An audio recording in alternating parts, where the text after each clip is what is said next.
Hello everybody, this is John with John Menarsic Fine Art, and I want to welcome you to another painting video. As usual, this will be an oil painting, and I am using a 9x12 double prime stretched cotton canvas. This is a Blick Premier canvas. It's not a bad canvas. They had a really big, their blowout sale, so I picked up a couple. Wanted to give them a try. And then I'm using the Griffin Elkid oil paints. It's a genuine oil color, but they have an Elkid resin that they're as a binder, and therefore they dry very quickly. As a matter of fact, this will be probably about 20 to 24 hours, and it'll be touch dry. And what's nice is if you don't go real heavy impasto, you can do a final varnish in 30 days. So these are really nice paints. What's nice too is they're very inexpensive. At Blick.com and Jerry's Artorama, they're within a penny of each other for the regular 37 ml. So that'll be $5.87 for one and $5.88 for the other. I don't remember which one was which. The 200 ml of the titanium white is $26. And then they got two special colors price-wise, which are the alizarin crimson and the sap green. And both of those, I believe, are $8.88 for the 37 ml. So they're very economical. They're artist grade. They're not a top-tier artist grade, but they are an artist grade. They're light fast. They're made with the same pigments that the Winsor & Newton artist grade are. So, like I said, they're a really good paint. As you can see, the way they're going down. Okay, this one is just going to be a nice, simple landscape. One of the things that I want to do with these videos is just show people how easy, how quick, and how simple you can start to oil paint. And then you take it where you want to go. See, my whole thing when I first learned how to paint was I had an idea of where I wanted to go when it was just a hobby and I was learning. And once you get it to the point where you can create something nice, at that point in time, you're taking it wherever you want it to go. So right now, there's a lot of people out there that just want to paint to relax, chill out from a tough work week or whatever the case may be, not worry about selling their art or anything else, just having a nice time painting. And that's kind of what I'm trying to do. I'm trying to show those people a really nice, easy way, economical way too, to really have a lot of fun making beautiful paintings with oils. And, if you want, I can go through some of my supplies again that I have. I mean, I've got some really top-tier artist paint. I have Williamsburg handmade oil paint, which is a phenomenal paint, but it's extremely expensive. It does have some serious pigmentation, so they do go a little bit further than, let's say, the Winsor & Newtons. But for somebody that's just starting out or a hobbyist or somebody on a budget, what I'm painting with right now is absolutely ideal. The brushes I'm using, a lot of those are the Master's Touch brushes. If you see one with the red handle, it's Master's Touch. The dark handle there is Utrecht, which is also a very inexpensive brush. And then what I did the trees with was just a little chip brush from Ace Hardware. That was like, $2.99 for a 2-inch brush. So you don't really have to break the bank to learn how to oil paint, and you don't have to worry about toxic solvents and stuff. I went over what I use in my studio before, but I'll just say it again, and I'll keep repeating it because it's wonderful. I use the walnut Elkid medium for my medium to thin to paint, and that's from M. Graham, and that's made from walnut oil, vegetable oil. And it's non-toxic, non-hazardous, non-corrosive, none of that stuff. And it's an Elkid, so it'll actually help speed up and regulate the drying time for paints that aren't the Winsor & Newton, if it's some other brand you want to use. And then the brush cleaner that I use while I'm painting, and then after I'm finished painting, is called Brush Magic. The only place I saw it was at Blick.com.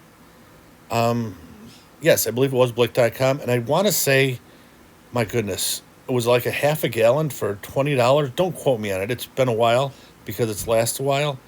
But it's also non-toxic, non-flammable, non-hazardous in any way, shape, or form. So I've got a completely green studio with oil paint. And you really don't have to worry about it if you do the research and choose your materials, correctly. I don't use any cadmium colors, and I don't use any cobalts. Those are metals that are hazardous in paint and stuff like that. So I don't use anything like that. I just use, colors that are non-toxic and non-hazardous. And every paint company has them now because, so many people want to have a green studio and places where they paint. And it's really a lot of fun. You don't have to worry about, bad smells. I get so much stuff on my hands. A lot of people wear gloves.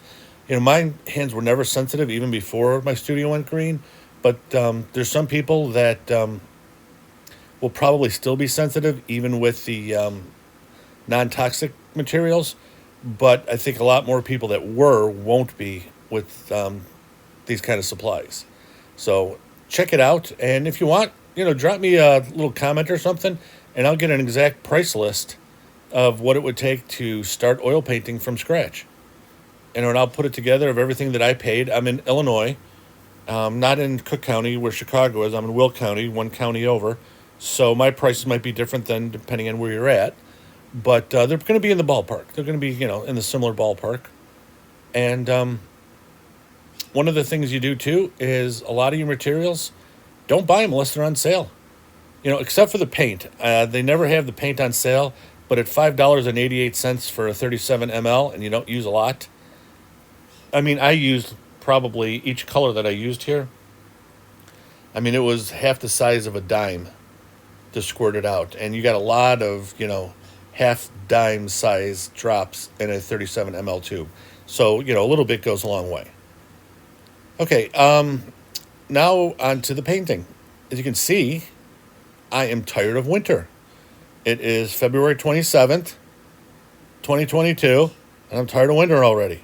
And it hasn't been a bad one, but it's still annoying. I love the spring and summer anyway, so this is a summer sing. It's going to have some flowers towards the end. It's got the nice trees. It's got the nice blue water. I didn't want to make this a fast-moving river here. I wanted it to have some movement to it, but not, rapids and stuff, so I don't have that look to it. And let me see what I'm doing here. Yep. That's going to be the base for reeds and flowers. Okay, so what are we doing here? I've got French ultramarine blue, phthalo green, alizarin crimson, and I believe I have a little bit of burnt umber in there, okay? Just a nice dark color. But I wanted other colors in there because I'm going to be putting some pure colors on there that'll mix a little bit and make some really pretty flowers. Now, one of the things I did was I didn't make them quite big enough. So you're going to see a little bit later in this video, and it's not that long of a video, how I adjusted it. And you're going to laugh. It's so easy. And the other thing is, too, if you notice, I'm putting similar colors on the back. One of the things I've said before, and I'm going to always say it because I was taught this way, wherever you use a color, use it somewhere else in the painting. That helps give your painting some color harmony. And once you start developing color harmony, your paintings will always be a lot more aesthetically pleasing to you and to the viewer, to whomever is looking at them. Using too many colors just makes everything too busy. Now, you could have a lot of colors in a painting, believe it or not, but if they're mixed with only a few colors and from the tube, then it doesn't look bad. So let me try to explain that better. Let's say you use 6 tube colors, but you make out of those 6 tube colors, let's say 14 other colors. Believe it or not, all those colors aren't going to be a big deal because it still comes from the same basic tubes.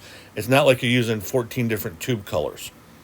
So if you're mixing them the same, that means everything has a similar look to it, a similar aspect to it.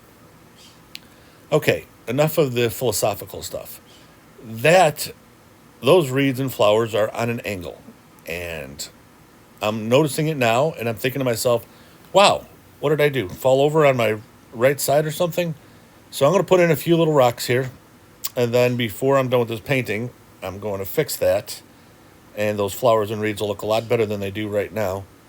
That's why I stopped doing them too. I didn't finish them up because I made a mistake. And one of the things about oil paints that's awesome, and it's better than any other medium to my knowledge, is you can fix your mistakes really well. Now, even though this is a very fast-drying oil color, okay, it's still oil color and it's still taking a while to dry. You know, touch dry for the thickness that I'm doing is probably a minimum of 12 hours, I would think. A minimum of 12 hours. So you got that open time to fix stuff. And I'm not going to come back, you know, this is like 3 o'clock in the afternoon, so I'm not going to come back at 3 a.m. and, you know, touch up on it. So what I'm going to do is fix it while I'm here. And because it's oil and not acrylic or watercolor, you know, you'll see how easy it is to do. Now right here, I'm just giving shape to the rocks. I've got the highlights on the left side, and on the right, I'm putting in some darker color just to give them that shape, okay? Give them that three-dimensional look and feel to them so they're not flat, just like the mountains in the back. You can see it, you know, it has that three-dimensional look to them, and that's what you want. Three-dimensional illusion on a two-dimensional surface. And that's one of the essence of painting, actually. Drawing, you know, anything artistic on, you know, paper, canvas, wood, whatever. So, speaking of wood, I am going to do a couple of videos in the near future on a wood panel. It's probably going to be the ampersand gesso board, which I'm a very big fan of. I don't do a lot of work on them because they are expensive, but I do a little bit of work on them. And it's a different type of surface, but I think you'll enjoy seeing it. Okay, I'm taking my 1-inch brush here, and I'm putting more paint down and more dark color, and now I'm going straight up, and I'm going up a little higher. And now I'm using that same brush, and I'm just tapping in the flowers with multiple colors, as you can see, on my bristles. Now, all of a sudden, that looks so much better, doesn't it? Now, I'm taking a little bit of white and yellow, and I'm adding it to the grass here in the foreground, and I'm just finishing up the touches.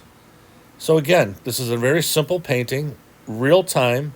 It took about 25 minutes, and I just, like I said, like I usually do, I speed it up just to make watching it on YouTube a little easier for you. But the whole thing from start to finish was 25 minutes. Now, yes, I've been painting for a very long time, so I'm going to be quicker than somebody that's just starting out. But even if you're just starting out, it's not going to take 3 weeks to complete. A painting like this, you can practice and learn, and you can get it within 45 minutes to an hour at the absolute most. So you still have 23 hours left in your day.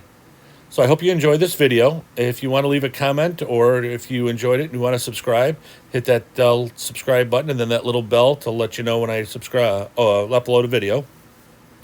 Right now, it's been pretty consistent. Every Sunday, Monday, like that, I've been uploading a video each week. So I hope everybody has a great rest of your weekend and a great week next week. Talk to you later.